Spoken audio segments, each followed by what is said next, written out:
పర అంటే ఇక్కడ శత్రువులే అర్థం.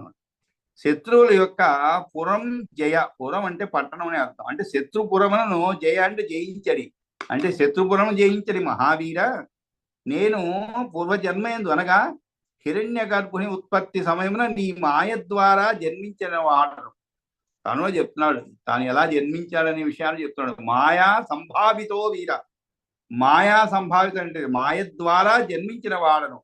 కాల సర్వ సమాహర, సర్వ సమాహర అంటే ఏమిటి? నేను సర్వ సంహారకుడైనటువంటి. అంటే ఇది ఎందుకు చెప్తున్నా అంటే, నేను మాయ ద్వారా జన్మించిన వాడను అంటే ఏమిటి అర్థము అనగా నీ పుత్రులను అర్థం. అంటే ఇప్పుడు శ్రీరామచంద్రుడు కానీ విష్ణుమూర్తి కాబట్టే నేను నీ పుత్రులను, నేను సర్వసంహారకుడైనటువంటి కాల పురుషులను. మాయా సంభావితో వీర కాల సర్వ సమాహర.